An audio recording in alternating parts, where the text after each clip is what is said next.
Yoga-yoga-yogeshwaraya Bhuta-bhuta-bhuteshwaraya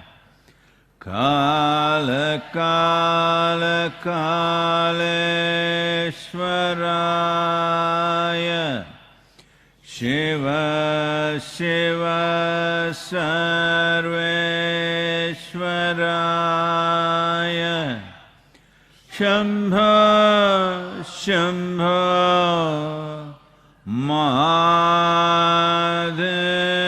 Mahadevaya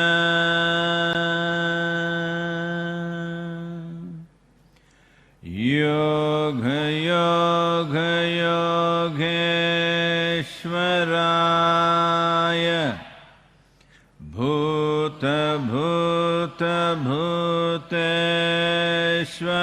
Bhuta-bhuta-bhuteshwaraya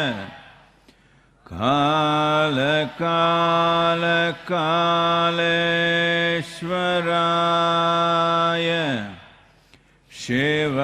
Shiva-shiva Sarveshwaraya Shambho-shambho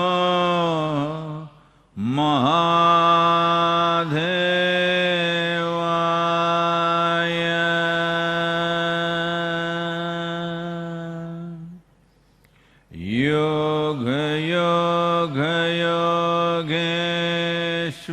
Yoga-yoga-yogeshwaraya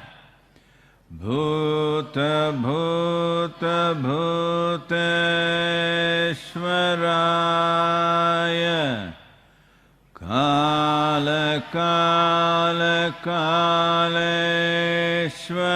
Kala-kala-kaleshwaraya Shiva-shiva Sarveshwaraya Shambho-shambho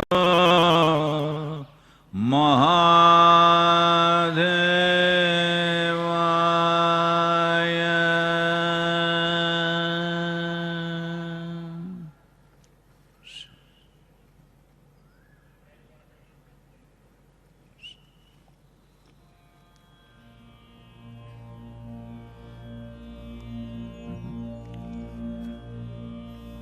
Shariram surupam yata va kalatram yashascharuchitram dhanam nerutulyam gurorangripadme bhanaschena dharnam tatakim tatakim tatakim tatakim kalatram dhanam putra pautradisaram griham vanava sarvamedati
Namaskaram, everyone, wherever you are.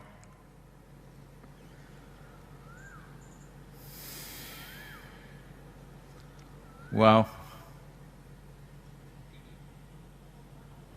the situation around the world continues to go on.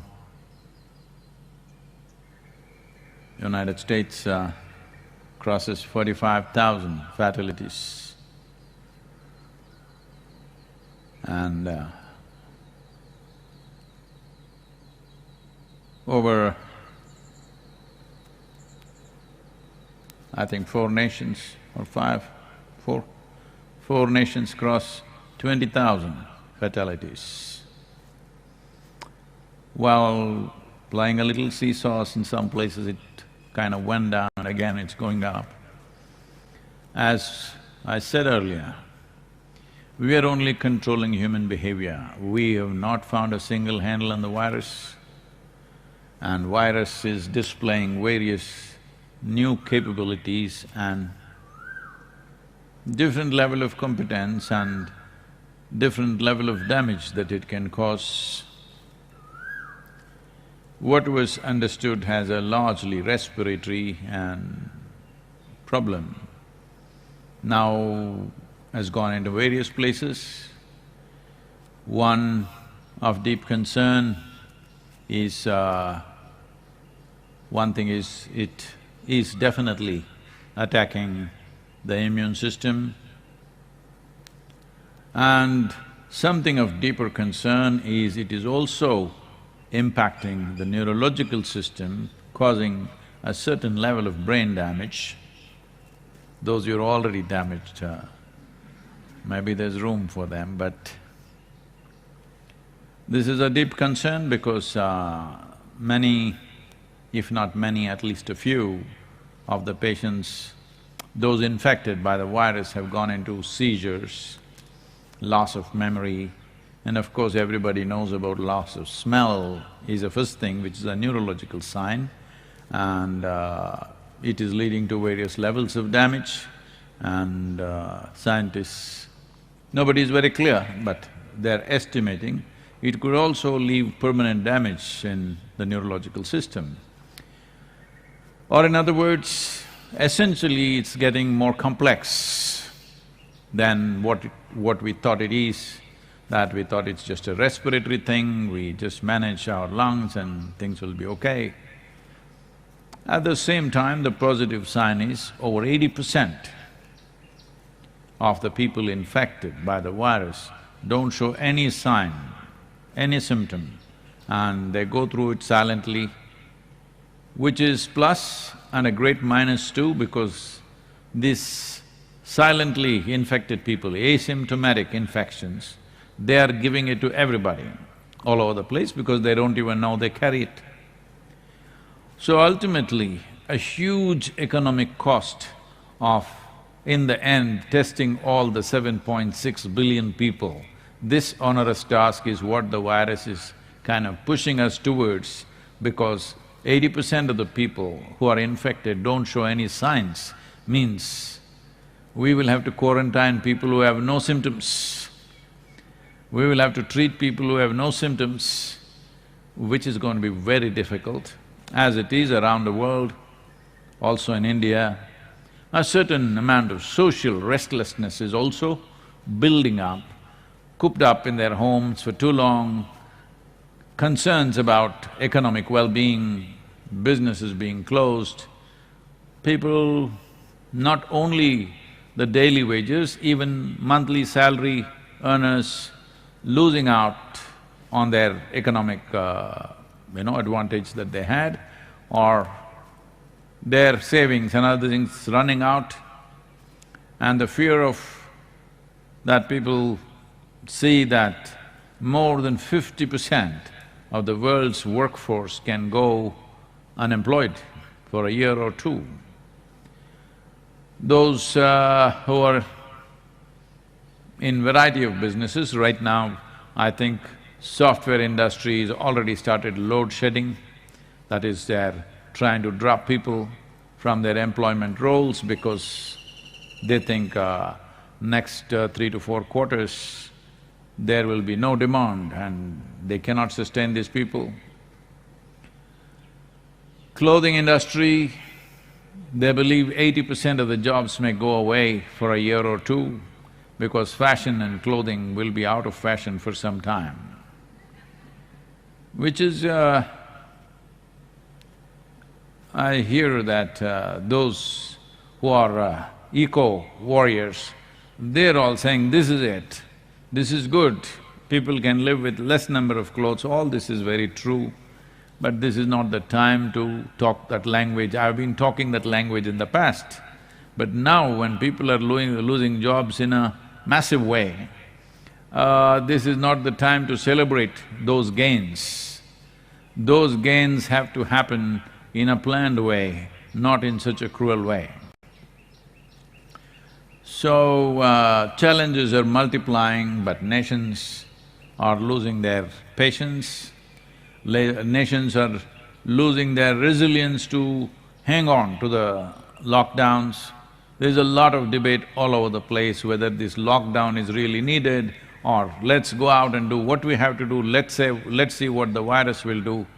These kind of bravados are going on, but at the same time, I think over 250,000 people have died, is it?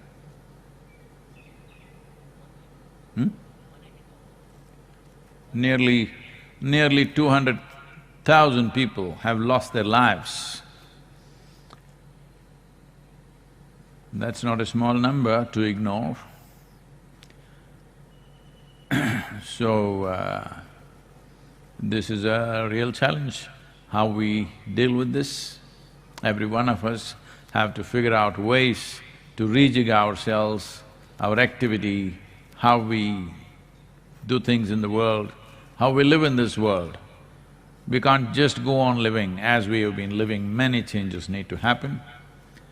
The Union Government of India has passed an ordinance that if you attack or in any way threaten a health worker, a doctor or a nurse, or somebody who is fighting for maintaining or the controlling this virus infections, a new law where you could be arrested without bail, you could go to prison for 5 to 7 years, various stringent laws, because these attacks are also rising.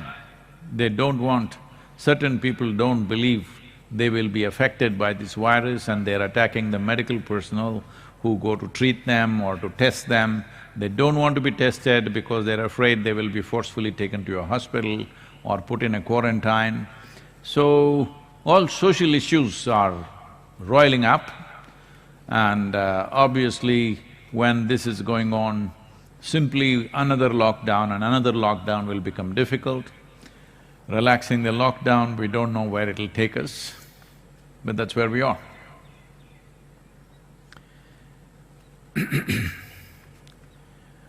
If we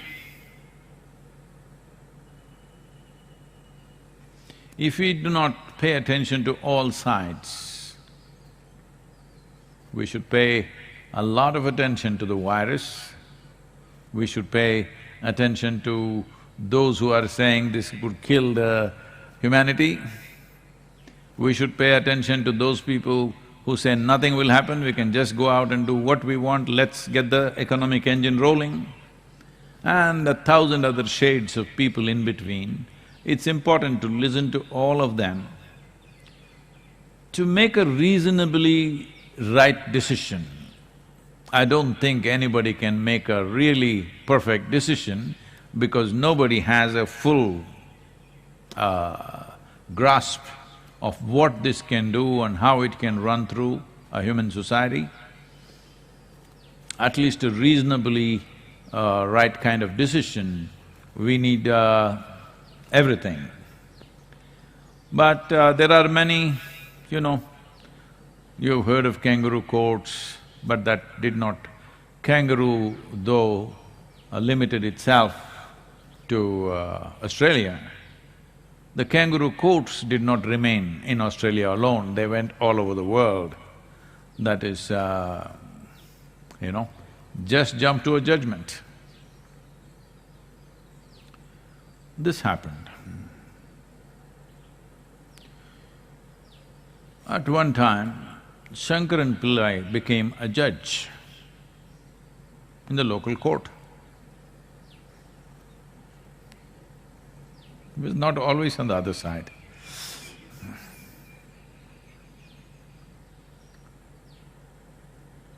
So then he got record number of judgments going. So they wanted to give him an award because he is clearing the maximum number of cases. Then this award-giving committee asked him, how do you manage this? You are delivering the maximum number of judgments. He said, I only listen to the plaintiff.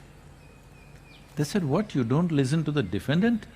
No, if I listen to both, it just confuses me, I just listen. There are a lot of people like this. They just want to listen to one thing and take a decision, let's see if it works. No, too many lives are on the line, we can't take a decision like that. It's not just about you, because it concerns everybody's lives. I think we need to listen to every little bit of information that is there and try to arrive at a reasonably correct kind of decision for each nation. One thing that's happening in India is, the fatalities are very low compared to the number of people infected, and recovery is also getting very good. People are recovering faster with medical attention. So, is it leaving any damage in them? What is the long-term impact? These things can be assessed later, but you got them back on their feet, that is important. So that is a good sign. Maybe we are a little more resistant and resilient in that sense, but the number of deaths in the United States is very worrying. Why is it the fatalities are so high when medical attention happens quick and the best possible medical attention is largely available to most people? Why the death rate is so high? Many explanations, some of them are saying because one thing is there is a very large geriatric population, but that is not all right because when you look at the age group of people dying, a whole lot of people between 40 and 60 are dying. Below 40 also there are quite a few, but lower percentage. Another explanation is too many of them are on some kind of addictions. So those who have addictions, their immune systems are always very low, and that could be the reason. It is very much possible because it's considered very normal to be addicted to something. It is just that I am addicted to a little lesser evil than you, so I am better than you kind of attitude. This could be playing havoc, but this is something that needs to be looked at properly, scientifically. A proper study needs to be made. Why in one country the number of deaths are so heavy in a nation where maximum medical facilities are there and the quickest possible medical response is there. In spite of that, why are so many people dying is something that needs to be looked at, that could definitely give us a better understanding of how this virus functions and deals with us. They're also categorizing three varieties of the same virus, A, B, C right now. I'm sure they will get some exotic names shortly. So there is a A variety, B variety and C variety. So is it the variety of virus which is making the difference, or is it the state, the physical status and the health status of individual people which is making the difference? Is something that needs to be arrived at, which will give us a little better understanding of how to deal with ourselves. Who should go out, who should not go out, we should be able to determine this. Who will be vulnerable, who will not be vulnerable. I think this call and this understanding is very, very important. And also, all this joblessness that's going to happen, we should definitely look at how to minimize that, and everybody should learn to work with… we are largely living on pumpkin, are we? At least that's all… that's happening to me, I hope it's happening to you also. So,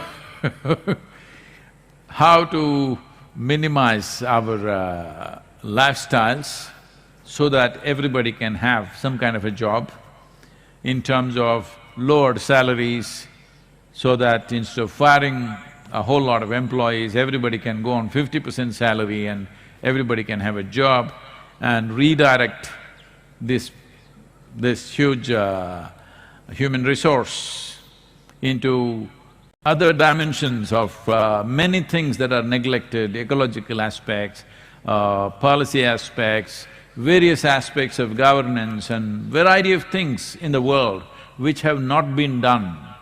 Now, when the markets are down, when other activity is down, I think this is the time to attend to it, but it's easier said than done, because reorganizing people, reorienting people, training them, getting them into activity is not going to be an easy thing, but we must do the difficult things, otherwise this may end up being too cruel to a whole lot of people whom virus did not even touch.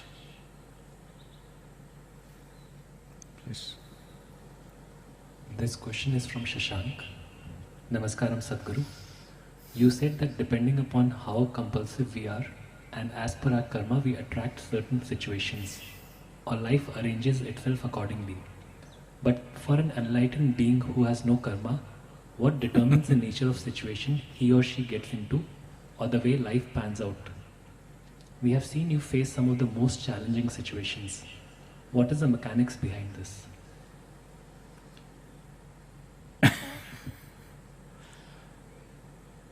The question should be about you.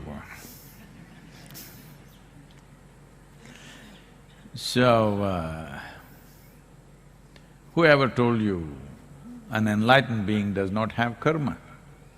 An enlightened being has immense karma, much, much more than others. Yes? Because without karma, if you're at a certain level of energy, without a certain weightage of karma, you cannot remain grounded. This is why 90% of the time enlightenment and leaving the body happens at the same time. Because if you do not consciously ground yourself with substantial, weighty kind of karma, then you cannot stick to the body. First thing to understand is that karma is not some negative trash. It's only because of karma you are who you are. When we say karma, we are talking about layers and layers of memory which makes you who you are. There is evolutionary memory which makes you a human being. Suppose your body lost its evolutionary memory, well, you may start crawling because you are a human being not by knowledge, by a huge amount of evolutionary memory invested in every cell in your body, which makes you be human. You have seen when we do certain programs which are connected to getting into or putting our fingers into deep levels of karma like samyama, certain people start crawling, certain people start doing things. This is simply because we are sinking certain things deep inside, it's touching their evolutionary karma and things are happening. Well, there is an immense amount of karma, starting from the evolutionary or even before, the elemental karma is there, we will not go into it, it's too complex. But you understand the evolutionary karma. Let's say, see right now the frogs are happy in the evening for whatever reasons, they're doing quack, quack, quack. I don't know who found the connection about kissing the frog and turning them into human beings.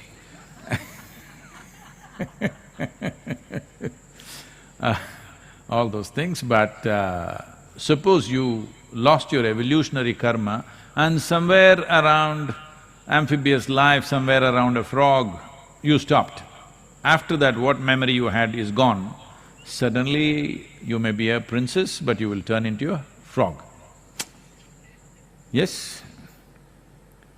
Because it's this memory which is so invested in every cell in your body, which gives you a human form and a sense of being human being. So who you are, essentially, the shape and form of you is just karma, because it's memory. Like this, there are many levels of it, I will not go into all of it. Now, there is a genetic karma. Because of that, you have a particular kind of nose, a particular kind of, skin, particular behavioral aspects, certain amount of capabilities and incapabilities. Genetic karma is there. After that, your own stuff is there, articulate, inarticulate, and now conscious karma. Now, karma is not a negative thing if you know how to use it. But if you do not become conscious enough to use it, then it runs like a software. Let us say there is a software on the computer you use or the phone that you use. I think computers are gone. Only a few people seem to be using computers, everybody is only this. So, phone is a computer in a way. So whatever software that is on it, well, whatever work you're doing, let's say every 11 seconds, I'm choosing that number intentionally, every 11 seconds you will do boom, boom, doom. Every 11 seconds is good, boom, boom, doom. Believe me, after a few months, you yourself will start doing every 11 seconds, boom, boom, doom. Yes, you will. But the software is only in the phone. But if it keeps on doing it every day, see right now, the chant is going on around the ashram, some of you, why is it going on all the time? But slowly, unknowingly, yoga, yoga, that's how it is. We are programming you towards liberation. Many people and you yourself may be programming yourself to bondage, because a whole lot of people are always trying to build bonds with something or the other, because they think only by tying themselves to something or somebody, they will feel safe. If you have a bond, with age, it becomes bondage. No, I'm just playing with you. But all bonds unconsciously developed and unconsciously it exists with you, become bondages.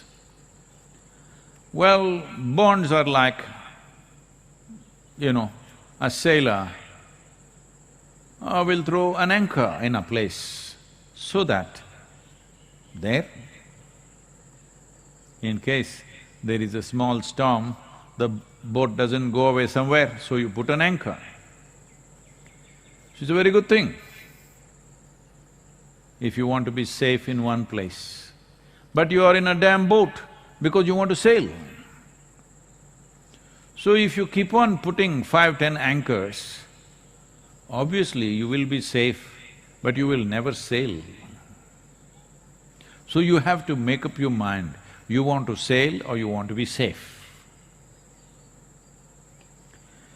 So, you have seen me go through all kinds of situations, all kinds. I don't know who's asking this question, how does he know what all I go through? Too many things, all kinds of rubbish. Lots of wonderful things also, lots of absolutely wonderful things.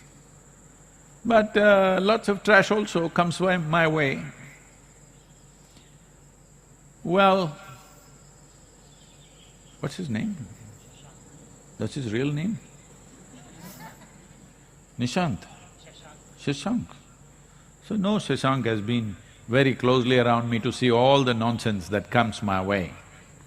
Anyway, if Shashank is well informed because he has access to somebody around me, or he's just reading it in the news, all the nonsense, unfortunately, in the news, only the nonsense they're reporting.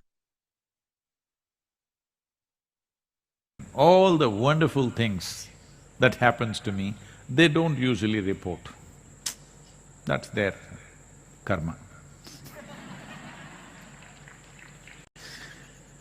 So, lots of absolutely wonderful things every day being thrown at me. If nobody throws anything, anyway I sit very wonderful wherever I am. But some trash also comes my way. Well, the trash is coming not simply because when you have nothing to lose and nothing to gain, you can do whatever you want. Either you can go sit in a mountain cave, simply blissed out, or you can get active in the world. You can do many things. You can be somewhat active, somewhat withdrawn, or all out active, depends. What's your choice? My choice has been shaped by the needs in the world, not by my whim. Till I consecrated Dhyanalinga, there was only one intent, because I'm somebody's slave, I don't want to tell you all those terrible things which have been beautiful to me. A man who doesn't even want to touch me with his foot, he touches me with a stick, I served that man for 3 lifetimes. So, that's a terrible story, but with fantastic results. Because I'm result-oriented, I value the result, I don't resent the touch with the stick.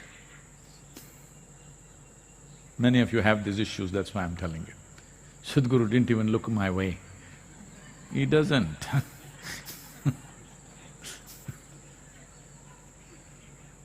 So, because my activity since Dhyanalinga, till then I was not bothered about anything else, just one thing. I thought that's it and with that I will even end. Because I had not created an intent in my mind as what I will do beyond that. So things collapsed, things happened, whatever, that's all history now, every one of you know it probably. When the body began to collapse very badly, when my basic structure got very badly damaged and became almost like what to say, little crippled, then it became like a challenge, let's see if we can get back. And there were also some absolutely wonderful and dedicated people around me who were willing to give their life if necessary. So for their sake and also as a challenge, if we can really build back the system, we took up certain things and started working, which is another kind of karma. Well, those of you who have seen me since 99, that is 1999, because a whole lot of millennials who do not know there was a 20th century, you know. So in the year 1999, if you had seen me, and today you're seeing me, well, in terms of physical well-being, I'm leaps and bounds ahead of what I was 20 years ago. In 20 years, decline should have happened, but in 20 years, I'm way better than what I was. It's clearly visible in every way. So, once we successfully built back the system, Then the question was, okay, what the hell do we do? My long-term dream, that I will ride away across the world. Not a care in the world, simply full tank, open road, gone. That was the dream of that time. Even if my stomach was empty, it didn't matter. Motorcycle tank was full, road was empty. This virus time, this lockdown time, should be really nice to ride. Almost every road is like a racetrack, but I'm not allowed to ride, so that dream I thought, shall I revive?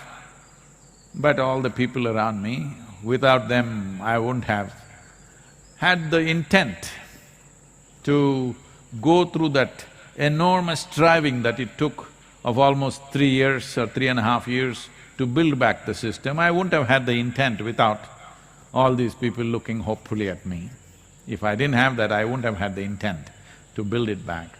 So then naturally got involved with people, their spiritual process. Then when you went to teach spiritual process, then you saw people are hungry, somebody is sick, nothing happening for them, so we got involved in the social process. Then we saw even if somebody is just about getting enlightened, there is not even a tree in the village, so we started planting trees to a point where people are calling me tree planter. So all this karma. But what do you think? Look at me and tell me, you think this karma is taking a toll on me? Sometimes I might not have slept well, I may look little, but does it look like it's taking a toll on me? Because I want you to understand, all of you, get this straight. The simplest way to deal with all the humongous mountains of karma that you may have, because if you have a Himalayan-sized karmic background, it's very good. That means you have a complex structure. But if this complex structure tortures you and you will use your torture to torture everybody else around you, then it's a disaster. But if you use this complexity, because complexity is needed to come out with very significant solutions. If you have no complexity, usually you're called a simple fellow in England. In India we call them simpleton. People will have compassion for you, but no passion for you. Yes, it's a sad way to live. So now, if you want to deal with your karma, the simplest thing is, you sit here, absolute dispassion for this one, total passion for everything else. This is all.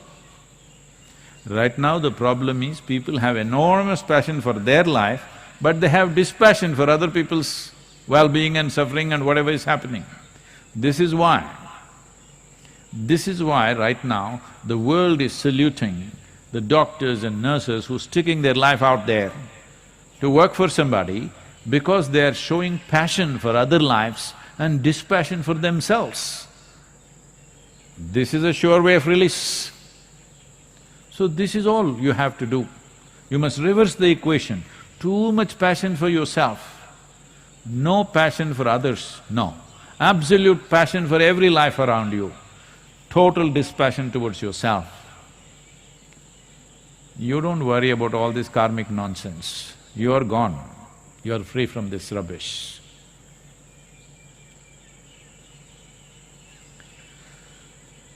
Yoga yoga yogeshwaraya bhuta bhuta bhuteshwaraya kala kala kaleshwaraya Shiva Shiva Sarveshwaraya Shambho Shambho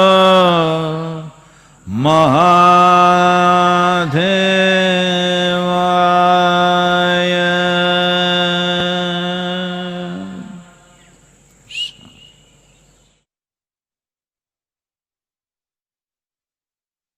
సింహక్రియ. ప్రపంచమంతా ఓ మహమ్మారి వల్ల అసాధారణ